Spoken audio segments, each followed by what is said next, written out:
subsidy program.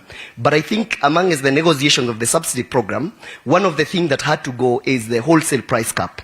So, Prime Minister, what we have been faced with is, from one end of the supply, EPRA tells us you don't sell beyond this market, beyond this value. But on the other side, they have removed the wholesale cap. So what does this do? What it does is, it has given the market a leverage of where they can push the margin depending on the constraints within the market. They can push up the margins to where we are right now. We've gotten to a place whereby you cannot get the product, and if you get it, you'll get it at the pump price. Mark you are getting it and transporting it to the village, and most of us are domiciled in the very remote places. So what has happened is that the end result of this is that most of us have had to close. And when we closed, because this is as easy as it is not theoretical. We shouldn't go trying to get theories as to why we are here, where we are. It is this simple. This market, which is over 40%, have had to close because there are no margins. So when it closes, so what does this do? The people that are in the village, I come from a very remote village in Kirinyaga called Kangaita, up there in the forest. So in the place where I come from, there's a single pump that sells super. So when that guy does not get supply, what happens is that everybody who fuels there have to run to the Kerugoya town, where there's a multinational who is providing some services. And we thank God because they have been keeping us moving. So what happens is that when every person in the village from my county has to go to Kerugoya to get the product, then it is not enough. There's a lot of pressure. And when this pressure mounts, the fuel runs out of that petrol station. So the net effect is that everybody will panic and will believe there is no product in the country. Because the turnaround time for the trucks to go to the depot and get the product probably is 8 hours or so. So at the end of the day, that has been replicated. And Kirinyaga is a very small county, as you know. There are counties which are as big as Central Province. So you can imagine if the villagers have to go to the towns. So this is what has really now brought pressure to the country in a way. Everybody feels that there is a lot of issue. So my advice, or rather what we are advising is, within the policy framework and the value chain, we need to make sure that when we are telling the non-franchised market, which now has proven to be an integral part of the economy of this country, when we are telling them sell at this price, we must be very careful to tell them we are telling you to sell at this market, at this price, because you have bought at this price. But when we leave that lacuna, it can easily be exploited. Remember, we are a capitalistic system where people are running for profits. Multinationals cannot be faulted. Why? They need to remit to their shareholders something. So at the end of the day, this has been the biggest issue. My recommendation is that even as we look at how we are going to grow the economy, Bwana Prime Minister, because I know God has favored you in terms of the ability to articulate issues, let us have a system whereby we take care of the independent, indigenous, local companies who do not right now have a lot of leverage in terms of even things like haulage. Because if they have enough haulage, they are able to give some to us. Because if you don't have a lot of network, you are able to give to others who don't have network. So in conclusion is, let us look at the place of the independent market, the non-franchised market, with as a part and parcel of national security issues. Because the minute those people are not well, their taps are not wet, then everybody else is not able to operate well. They may not understand a lot of issues because, as I told you, we have been living in a very chaotic industry, and some of us have just trying to bring sanity and to make it formal. And that probably informs the reason why the informal market has not been put in the mainstream policy framework. But now that we have empirically proven that this market is very, very important for the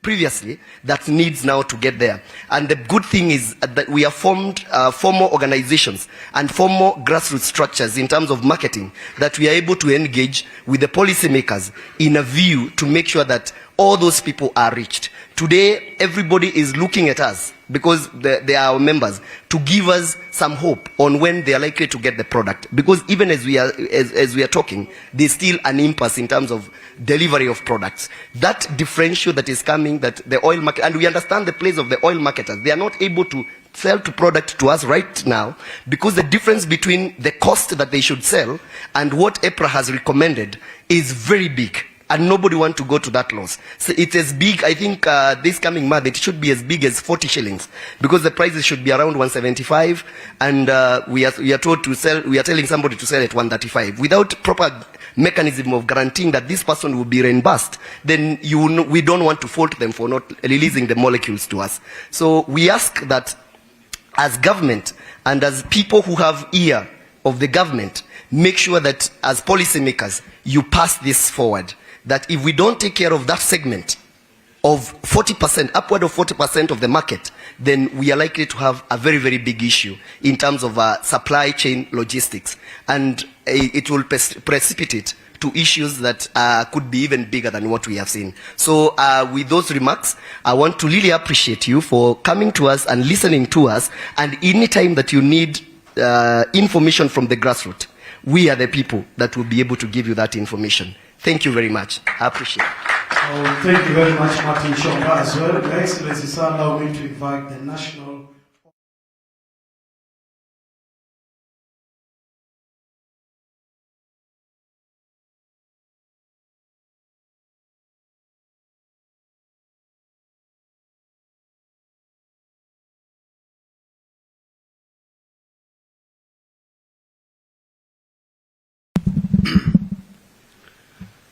Your Excellency, the Prime Minister and Africa's High Commissioner for Infrastructure, Raila Amolo Odinga, Your Excellency, Governor Nderitu Muredi, the PIA GM, Madam Wanjiko, POC, Chairman Bonachomba, colleague industry captains, good afternoon. Good afternoon once again. Mine would be very brief. To echo the discussions that have been exposed by both Wanjiku and Chomba with regards to the nature of volatility in our current business environment. Like I had mentioned earlier, initially we had the COVID-19 pandemic, which saw a drastic drop in petroleum prices. And then suddenly, because of the Russia-Ukraine issue, we have seen the same prices skyrocketing. And at that juncture, then we realized that we have to put in place mechanisms that are agile enough to guarantee our operations in the market. And before I progress much, Bwana Prime Minister, allow me to convey the apologies from my regulator and colleague, Chris Kipto Daniel, who was not able to be with us here this afternoon, and those of our able peers, Andrew Kamau, given the short notice nature of this convention. We said we want to discuss challenges and provide solutions. And from where we sit, one of the solutions that is in place, especially for our friends in POC, is, like you have seen recently, EPRA published Gazette notice for public participation on 30% importation quota by NOC.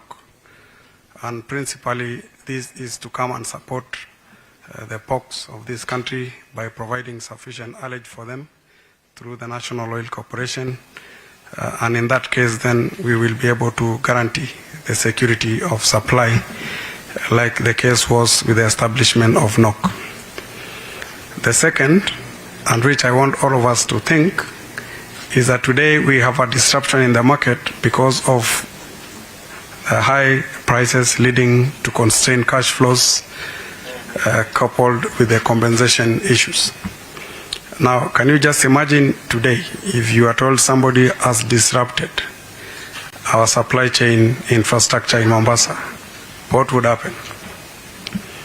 And for that reason, then, the next intervention that we are trying to put in place is the establishment of the strategic petroleum reserves. You have seen in the initially proposed draft regulations that the Strategic Petroleum Reserves Fund is going to be created to support the National Oil Corporation to undertake the mandate of guaranteeing security of supply of petroleum products into the country. And I believe that once those things are put in place, then we should be in a better place to talk about predictability and how we can, in an agile format, manage our environment. I think I will end my few comments there. And just to ask my colleague from the Kenya Pipeline Company to stand up and wave. And I hand over back to Governor Nderitu. Well, thank you, CEO. Let's appreciate Governor once more. Thank you very much, Your Excellency. I should also recognize in the House the Honorable Shabal from Mpigeni Makofi from Mombasa. Sylvester Kasuku is in the House, former MD of Lapsets and policy advisor. I wondered, Prime Minister, if I shouldn't really ask Dr. Macharia to even say Jambo before we invite you. So, Dr. Macharia, you know he is the one who moves the product on most of our behalf. I think you better just come, Daktari, if to only say hello, and then we invite the Prime Minister.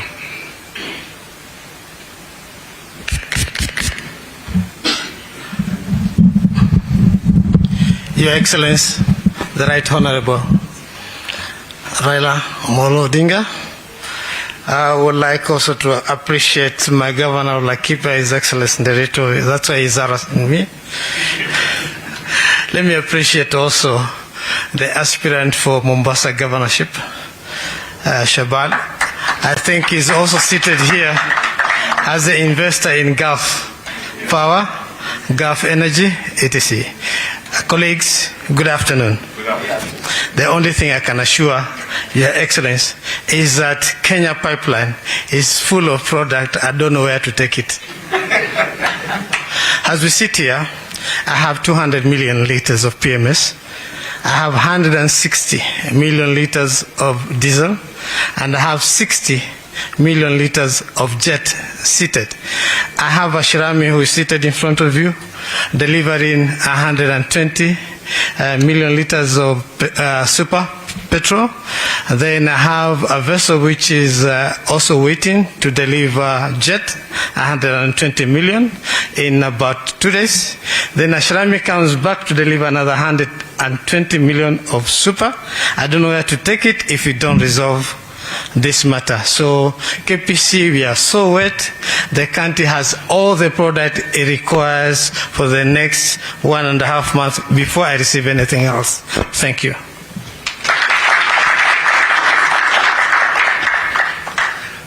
Asante sana Daktari Macharia.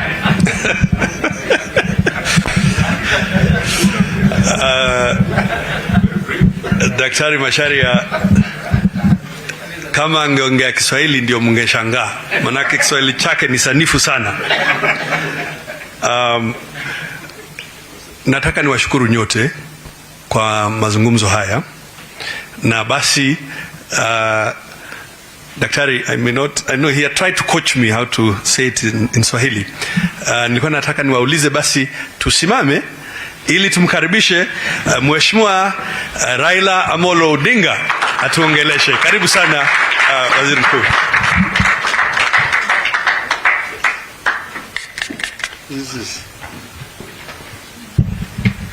Now, you be seated. Now, I really don't know where to start here.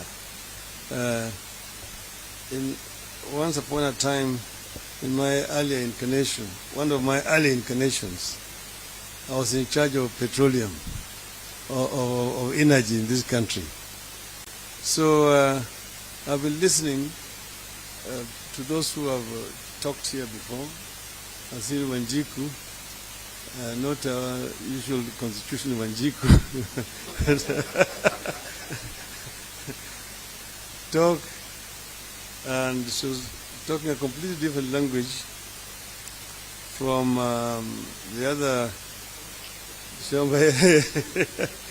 another language completely, when he was telling us about his experience in the village in Kirinyaga.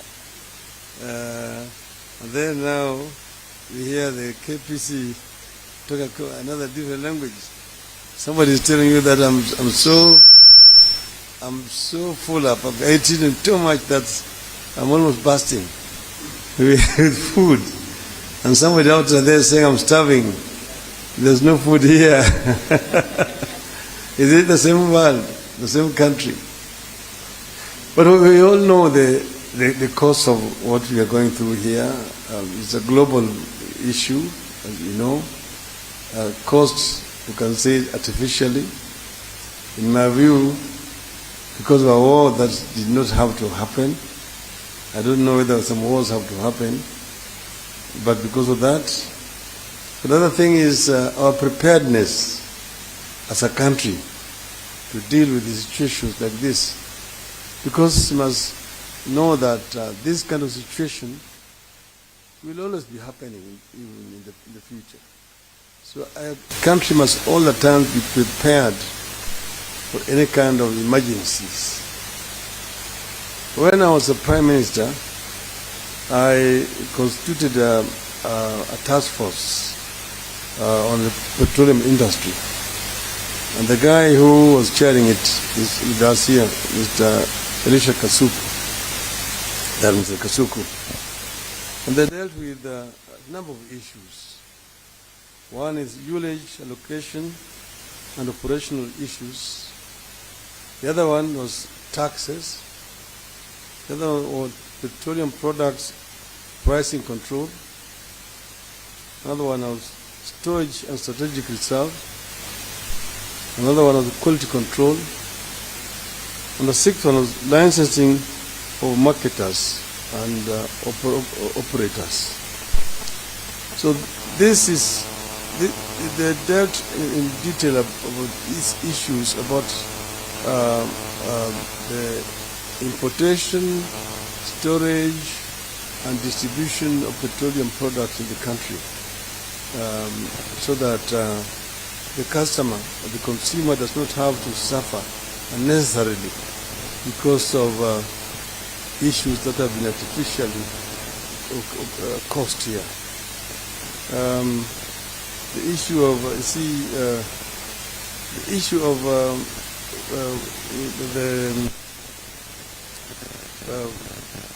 the wholesaler and the relationship between the wholesaler and the retailer.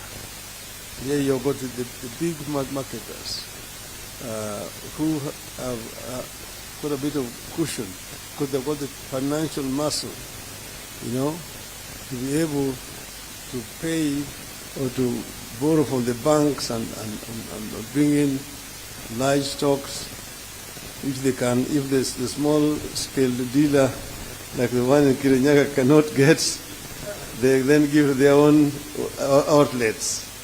So you now have these issues of monopoly, that you are the wholesaler, they also are the retailer at the same time. You know, competing with a small retailer out there in Kirinyaga. Now you ask yourself, je, hiyo ni ungwana? Hii ni ungwana kweli? So it is an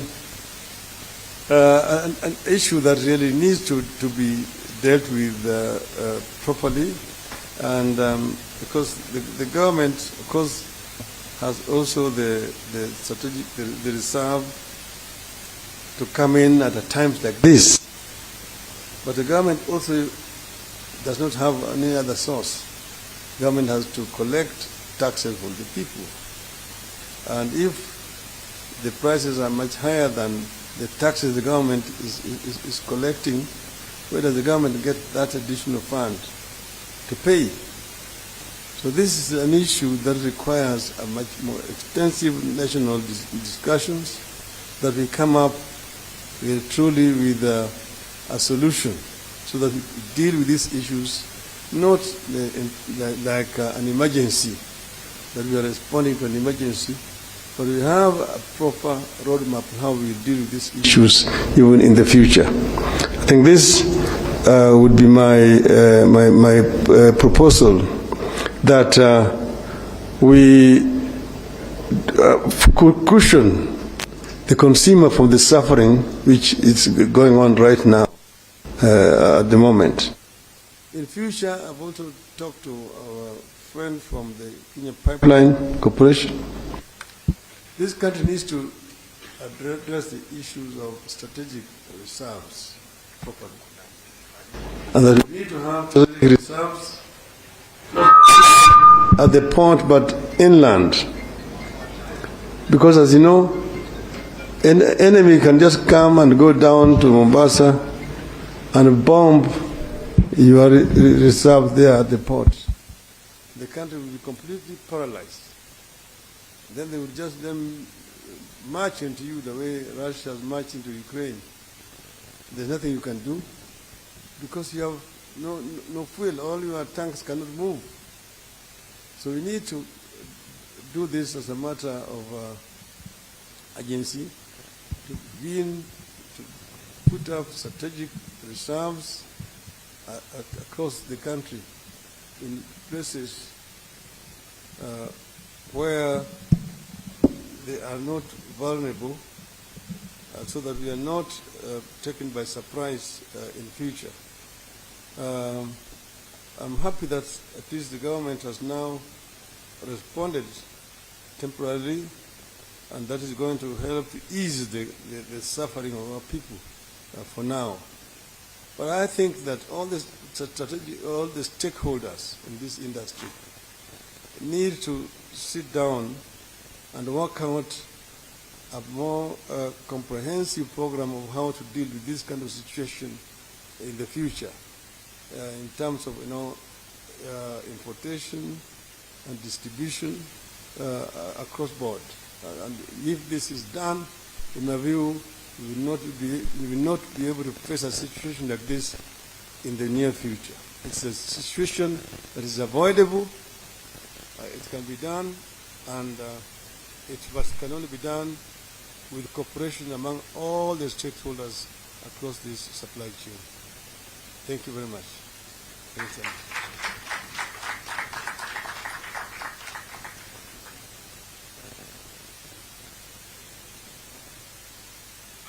Let us appreciate again the Right Honourable Raila Odinga. We want to come to a close, ladies and gentlemen, and again we want to really thank you for this presentation. We believe ourselves that the way to it's not enough just to highlight problems out there in the political podium, that it is far better, frankly, to sit together as sector, as industry, and craft solutions together. I think we are all sympathetic to what Mr.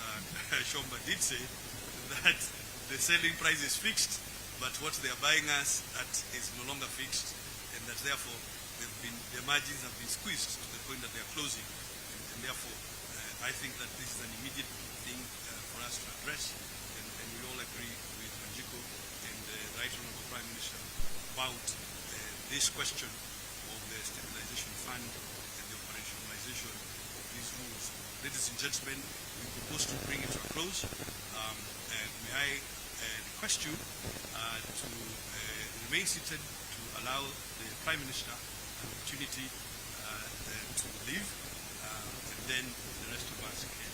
So let us appreciate the Right Honourable Prime Minister Raila Amolo Odinga and thank him for. Well, thank you.